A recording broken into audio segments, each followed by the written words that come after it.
അമ്മേ പരിശുദ്ധമ്മേ, ദൈവമാതാവേ, കൃപാസനത്തിലൂടെ ഞങ്ങൾക്കും ഞങ്ങളുടെ ദേശത്തിനും അമ്മ മധ്യസ്ഥം തേടി തന്ന എല്ലാ അനുഗ്രഹങ്ങൾക്കും കൃപകൾക്കും ഞങ്ങളിപ്പോൾ ഹൃദയം നിറഞ്ഞ നന്ദി പറയുന്നു. അമ്മേ പരിശുദ്ധമ്മേ, ദൈവമാതാവേ, 2004 ഡിസംബർ 7 തീയതി ഉച്ചകഴിഞ്ഞ് 2:30 കൃപാസനത്തിൽ സംഭവിച്ച അമ്മയുടെ പ്രത്യക്ഷപ്പെടലിനെ കുറിച്ച് തിരുസഭയ്ക്ക് സമർപ്പിച്ചിരിക്കുന്ന പഠനരേഖകളുടെ മേൽ സഭാത്മകമായ പഠനം ആരംഭിക്കുവാൻ ഞങ്ങൾ താഴ്മയോടെ പ്രാർത്ഥിക്കുന്നു.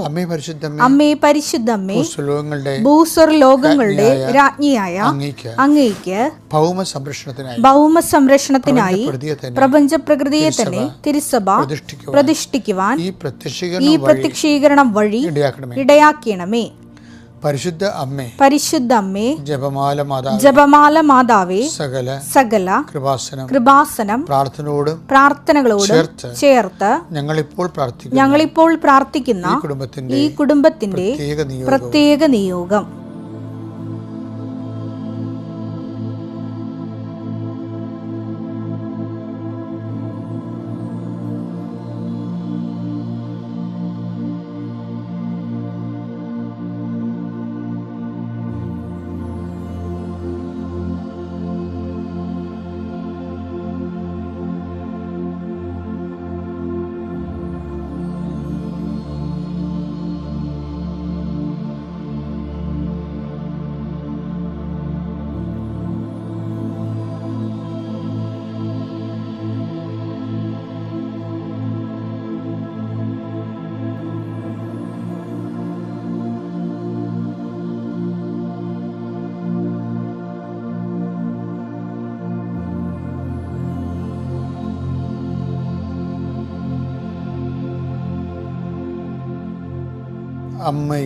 അമ്മയുടെ പ്രത്യക്ഷീകരണത്തിന്റെ ഈ അനുഗ്രഹവേളയിൽ ഞങ്ങൾക്ക് സാധിച്ചു തരുവാൻ കനിയണമേ. ആമേൻ. വിശ്വാസ പ്രമാണം. സർവശക്തനായ പിതാവും ആകാശത്തിന്റെയും ഭൂമിയുടെയും സൃഷ്ടാവുമായ ദൈവത്തിൽ ഞാൻ വിശ്വസിക്കുന്നു. അവിടുത്തെ ഏകപുത്രനും ഞങ്ങളുടെ കർത്താവുമായ ഈശോമിശിഹായിലും ഞാൻ വിശ്വസിക്കുന്നു. ഈ പുത്രൻ പരിശുദ്ധാത്മാവിനാൽ ഗർഭസ്ഥനായി കന്യകാമറിയത്തിൽ നിന്ന് പിറന്ന് പൊന്തിയോസ് പീലാത്തോസിന്റെ കാലത്ത് പീഡകൾ സഹിച്ച് കുരിശിൽ തറയ്ക്കപ്പെട്ട് മരിച്ച് അടക്കപ്പെട്ട് പാതാളങ്ങളിൽ ഇറങ്ങി മരിച്ചവരുടെ ഇടയിൽ നിന്ന് 3-ാം നാൾ ഉയർത്ത് സ്വർഗത്തിലേക്ക് എഴുന്നള്ളി സർവശക്തിയുള്ള പിതാവായ ദൈവത്തിന്റെ വലതുഭാഗത്തിരിക്കുന്നു. അവിടെ നിന്ന് ജീവിക്കുന്നവരെയും മരിച്ചവരെയും വിധിക്കുവാൻ വരുമെന്നും ഞാൻ വിശ്വസിക്കുന്നു. പരിശുദ്ധാത്മാവിലും ഞാൻ വിശ്വസിക്കുന്നു. വിശുദ്ധ കത്തോലിക്കാ സഭയിലും പുണ്യവാന്മാരുടെ ഐക്യത്തിലും പാപങ്ങളുടെ മോചനത്തിലും ശരീരത്തിന്റെ ഉയർപ്പിലും നിത്യമായ ജീവിതത്തിലും ഞാൻ വിശ്വസിക്കുന്നു. ആമേൻ. സ്വർഗ്ഗസ്ഥനായ ഞങ്ങളുടെ പിതാവേ, അങ്ങയുടെ നാമം പൂജിതമാകണമേ. അങ്ങയുടെ രാജ്യം വരണമേ. അങ്ങയുടെ തിരുമനസ് സ്വർഗത്തിലെ പോലെ ഭൂമിയിലും ആകണമേ. അന്നു വേണ്ടുന്ന ആഹാരം ഇന്ന് ഞങ്ങൾക്ക് തരണമേ. ഞങ്ങളോട് തെറ്റ് ചെയ്യുന്നവരോട് ഞങ്ങൾ ക്ഷമിക്കുന്നത് പോലെ ഞങ്ങളുടെ തെറ്റുകൾ ഞങ്ങളോടും ക്ഷമിക്കണമേ. ഞങ്ങളെ പ്രലോഭനത്തിൽ ഉൾപ്പെടുത്തരുതേ, തിന്മയിൽ ഞങ്ങൾ രക്ഷിക്കണമേ. ആമേൻ. നന്മ നിറഞ്ഞ മറിയമേ, സ്വസ്തി. കർത്താവ് അങ്ങയുടെ കൂടെ സ്ത്രീകളിൽ അങ്ങ് അനുഗ്രഹിക്കപ്പെട്ടവളാകുന്നു. അങ്ങയുടെ ഉദരത്തിൻ ഫലമായി ഈശോ അനുഗ്രഹിക്കപ്പെട്ടവനാകുന്നു. പരിശുദ്ധ മറിയമേ, തമ്പുരാന്റെ അമ്മേ, പാപികളായ ഞങ്ങൾക്ക് വേണ്ടി ഇപ്പോഴും ഞങ്ങളുടെ മരണസമയത്തും തമ്പുരാനോട് അപേക്ഷിക്കണമേ. ആമേൻ. ഇന്ന് 27-ാം തീയതിയാണ്, വ്യാഴാഴ്ച. എൻ്റെ പ്രിയപ്പെട്ടവരെ, എല്ലാവരെയും കർത്താവ് അനുഗ്രഹിക്കുന്ന അസുലഭമായ ഒരു ദൈവാരാധനയാണ് രാവിലെ നടക്കുന്നത്. ഈ സാക്ഷ്യം പറയുന്നൊരു എന്തുമാത്രം സാക്ഷ്യം പറയണമെന്നറിയാമോ? ഈ വചനം അവർ ഡെയിലി ബ്രെഡിൽ നിന്ന് അനുഭവം കേട്ടിട്ട് ജനങ്ങൾക്കൊക്കെ ഒരു പ്രേരണയോ ഉത്തേജനവും. ഞാൻ ഓർത്ത് കേട്ട ഇങ്ങനെ ഇത്രയും നന്നായിട്ട് ഇത് വരുമെന്ന് ഒത്തിരി പേര് ഷെയർ ചെയ്യുന്നുണ്ട്, ഒത്തിരി പേര് സ്റ്റാറ്റസ് ഇടുന്നുണ്ട്. അതൊക്കെ ഞാൻ അവരൊക്കെ സമർപ്പിച്ച് പ്രാർത്ഥിക്കുന്നുണ്ട്. അവരുടെ ദൈവം അവരുടെ കുടുംബത്തോടെ അനുഗ്രഹിക്കും. കാര്യം അവർ ചെയ്യണ വലിയൊരു ജോലിയാണ്. കർത്താവിൻ്റെ ഉന്നതമായ നാമത്തിന് സ്വസ്ഥം ചെയ്യുന്നു. കർത്താവിൻ്റെ വിശുദ്ധ പൗരോഹിത്യത്തെ മഹത്വപ്പെടുത്തണമേ. കർത്താവ് സഭയിലുള്ള സാന്നിധ്യം പ്രകടമാക്കണമേ. ഈശോ ഉടമ്പടിയെടുത്ത് എല്ലാവരും, ഉടമ്പടി ജീവിക്കുന്ന എല്ലാവരെയും ഇന്ന് പ്രത്യേകം ശ്രദ്ധിക്കണം. 39 വർഷം ഞാൻ അർപ്പിച്ച കൃപാസന അൾത്താര ജീവനോടെ പ്രത്യക്ഷയുടെ മാതാവിൻ്റെ മധ്യസ്ഥതയിലെ അൾത്താരയിൽ നടന്ന 10,000-കണക്കിന് ആരാധന ശക്തിയാൽ ഇന്നത്തെ ദിവസം എൻ്റെ മക്കളെ ഞാൻ ഈശോയുടെ നാമത്തെ ആസ്വദിക്കുന്നു. നിങ്ങളുടെ ജോലി ആസ്വദിക്കപ്പെടട്ടെ. നിങ്ങൾ എന്തെങ്കിലും ഭയങ്കരമായ സങ്കടത്തിലാണെങ്കിൽ, ഏതെങ്കിലും വ്യക്തിയെക്കുറിച്ച്, ഏതെങ്കിലും ഭീഷണിയെ പ്രതി ചില പോലീസ് കേസിലോ അല്ലെങ്കിൽ കോടതിയിലോ അല്ലെങ്കിൽ വേറെ ആൾക്കാർ നാട്ടിലോ വീട്ടിലോ എന്തെങ്കിലും തരത്തിലുള്ള പിരിമുറുക്കത്തിലാണെങ്കിൽ കർത്താവിൻ്റെ രക്തം നിങ്ങളുടെ മനസ്സ് തളിക്കപ്പെടുകയും നിങ്ങളെ കൈ ചൂണ്ടുന്നവരും നിങ്ങളെ ലക്ഷ്യം വെച്ചിരിക്കുന്നവരുടെ ശത്രുക്കളുടെ കൈകളെ യേശുവിന്റെ നാമത്തിൽ ഞാൻ ബന്ധിക്കുന്നു. അതിർത്തി തർക്കങ്ങളുള്ളവരെ, സാമ്പത്തികമായ പ്രശ്നങ്ങൾ വിഷമതകളിൽ സങ്കടപ്പെട്ടിരിക്കുന്നവരും പിരിമുറുക്കം വന്നവർ, മനസ്സ് ഭയങ്കരമായിട്ട് മുരടിച്ചിരിക്കുന്നവർ, കുടുംബത്തിലുള്ളവരുടെ കിരാതമായ പെരുമാറ്റം, നിർദ്ദയമായ പെരുമാറ്റം, സങ്കടകരമായ പെരുമാറ്റം, നമ്മൾ മനസ്സിലാക്കാത്ത അവസ്ഥകൾ, ബോധപൂർവ്വം മനസ്സിലാക്കാതെ നമ്മൾ ഉപദ്രവിക്കാൻ വേണ്ടിയുള്ള ശ്രമങ്ങൾ, കുലുസിത തന്ത്രങ്ങൾ നടക്കുന്നവരുടെ യേശുക്രിസ്തു ഉന്നതമായത്തിൽ ആ പൈശാചിക ശക്തികളെ യേശുവിൻ്റെ നാമത്തിൽ ഞാൻ ബന്ധിക്കുന്നു. നിനക്കെതിരെ ദോഷങ്ങൾ ചെയ്തിട്ടുള്ളവരെ, നിനക്കെതിരെ കുഴുവത്രം മന്ത്രവാദം എന്നൊക്കെ പറഞ്ഞ് ഭീഷണിപ്പെടുത്തിയിട്ടുള്ളവരെ, നിന്നെ ശരിയാക്കി കളയുമെന്നൊക്കെ പറഞ്ഞിട്ട്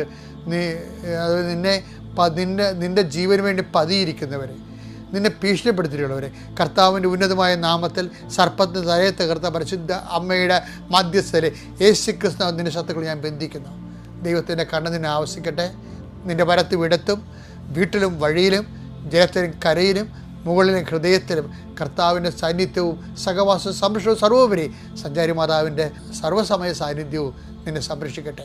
നിത്യം പിതാവും പുത്രനും പരിശുദ്ധാത്മാവും സർവീശ്വര എന്നേക്കും ആമേൻ. എൻ്റെ പ്രിയപ്പെട്ട, നമ്മളെപ്പോഴും ശ്രദ്ധിക്കേണ്ടത് വാട്ട് വി ആർ ഡൂയിങ്. നമ്മളൊത്തിരി നല്ല കാര്യങ്ങളൊക്കെ ചെയ്യുന്നില്ലേ? എന്തുമാത്രം ഇപ്പോൾ സഭയുടെ തന്നെ സാമൂഹ്യ പ്രവർത്തനത്തിൻ്റെയൊക്കെ ഇപ്പോൾ ചില യൂറോപ്യൻ രാജ്യങ്ങളുടെ സാമൂഹ്യ പ്രവർത്തനം, ചില കോൺഗ്രിഗേഷൻ്റെയൊക്കെ സാമൂഹ്യ പ്രവർത്തനം അവിടെ രാജ്യത്തിൻ്റെ ബഡ്ജറ്റിൻ്റെ തന്നെ പകുതിയോളം വരുന്നുണ്ട്. അപ്പോൾ അങ്ങനെ ഒത്തിരി കാര്യങ്ങൾ, നല്ല കാര്യങ്ങൾ ചെയ്യുന്നവരുണ്ട്. അതിനേക്കാൾ സഭയുടെ പുറത്തുള്ള ആൾക്കാർ തന്നെ എന്തുമാത്രം സാമൂഹ്യ പ്രവർത്തനങ്ങളാണ് ചെയ്യണത്. പക്ഷേ നിങ്ങൾ ക്രിസ്തീയതയിൽ നിങ്ങൾ എന്ത് ചെയ്യുന്നു എന്നുള്ളതല്ല പ്രശ്നം, ആരുടെ നാമത്തിൽ ചെയ്യുന്നു, അതാണ് ബൈബിൾ അന്വേഷിക്കുന്നത്. ഈ മർക്കോസിന്റെ സുവിശേഷം 9:41 എടുത്തേ.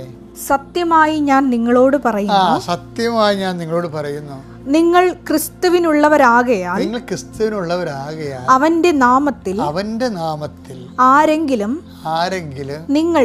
നിങ്ങൾക്ക് ഒരു പാത്രം വെള്ളം കുടിക്കാൻ തന്നാൽ അവന് പ്രതിഫലം ലഭിക്കാതിരിക്കുകയില്ലെന്ന്. അപ്പോൾ എന്ത് സംഭവം? നമ്മൾ എന്ത് ചെയ്യുന്നു എന്നുള്ളതല്ല പ്രശ്നം, പിന്നെ ആരുടെ നാമത്തിൽ ചെയ്യുന്നു എന്നുള്ളതാണ്. അത് പേഴ്സണൽ ആൻഡ് പ്രസൻറ്റ് ഇൻറ്റൻഷനാണ്. ഇപ്പോൾ ലോഹ ഇട്ടത് കൊണ്ട് ക്രിസ്തുവിൻ്റെ പേരിലാണെന്നൊരു നിർബന്ധമില്ല. ലോഹ ഇട്ടുകൊണ്ട് ക്രിസ്തുവിൻ്റെ പേരിൽ എല്ലാം സംസാരിക്കുന്ന എന്തുമാത്രം ആൾക്കാരെ ടി വി കാണാം. സഭയുടെ പേരിലെല്ലാം സംസാരിക്കുന്ന എത്ര പേരെ ടി വി കാണാം.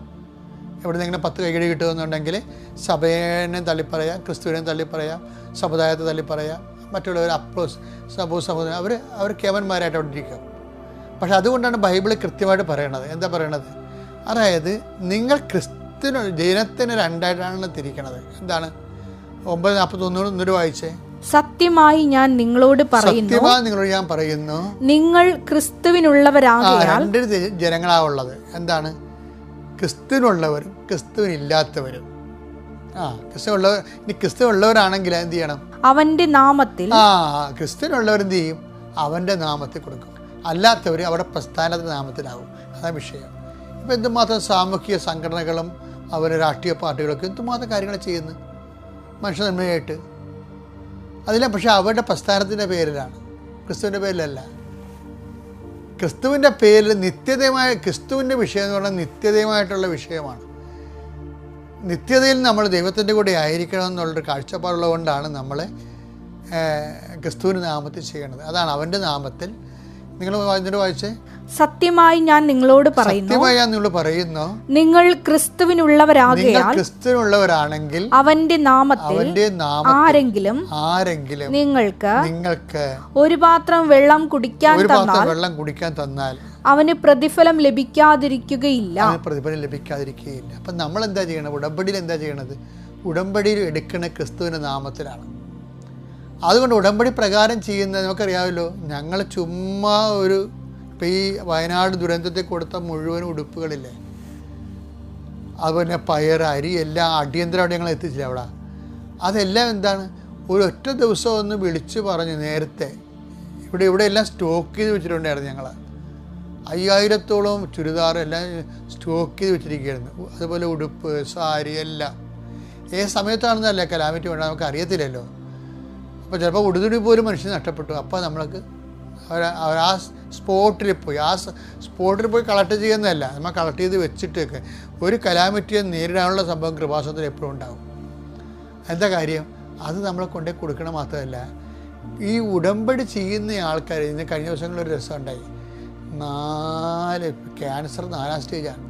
അവർ 4 മണിക്ക് എഴുന്നേറ്റിട്ട് അവരുടെ കൈ കൊണ്ട് തന്നെ, അവർക്ക് വേണ്ട ഹോട്ടലിൽ നിന്ന് വാങ്ങിച്ച് ഭക്ഷണം കൊടുക്കാം രോഗികൾക്ക്, പിന്നെ അവരുടെ കൈ കൊണ്ട് തന്നെ അരിയും കറിയും ഉണ്ടാക്കി, ചോറും കറിയും ഉണ്ടാക്കി അത് ചുമന്നുകൊണ്ട് പോയി അവർ ആശുപത്രിയിൽ കൊടുത്തു. എന്താണ്, അവർ ക്രിസ്തുവിനുള്ളവരാണ്. ക്രിസ്തുവിനുള്ളവരാണെങ്കിൽ അവർ കൊടുക്കണ ക്രിസ്തുവിൻ്റെ നാമത്തിലാകും. ക്രിസ്തുവിൻ്റെ ഒരു വാക്ക് പോലും പറയാതെ നമുക്ക് എന്ത് സാമൂഹിക പ്രവർത്തനം ചെയ്യാം. അത് ക്രിസ്തുവിനെ മാറ്റി നിർത്തിക്കൊണ്ട് മാനവീയ പ്രവർത്തനം മാത്രമേ ആകത്തുള്ളൂ. അത് സുവിശേഷ പ്രവർത്തനം ആകത്തില്ല. കൃപാസനം ചെയ്യണത് എന്താണ്, സുവിശേഷ പ്രവർത്തനമാണ്. ക്രിസ്തുവിനെ സ്വീകരിക്കുന്ന എല്ലാവരും, അവരെന്ത് ജാതിയായാലും ശരി, അവരെ ന്യായസാരപ്പെടുത്തി മതം മാറ്റുകയല്ല, മറിച്ച് അവിടെ മനസ്സ് മാറ്റിയിട്ട് മനുഷ്യനെ സ്നേഹിക്കുന്നവരാക്കും. അത് അകത്തുള്ളവരാക്കും, പുറത്തുള്ളവരാക്കും. എന്താ കാര്യം, ദൈവത്തിനും മനുഷ്യനും ഗുണമുള്ള സാക്ഷികളായിട്ട് മാറണം. അവർ സുവിശേഷമാകണം, സുവിശേഷമേകണം, അതിൻ്റെ സ്പിരിറ്റിൽ ജീവിക്കണം. അതിന് ഈ നോൻപുകാലം നിങ്ങളെ സഹായിക്കട്ടെ.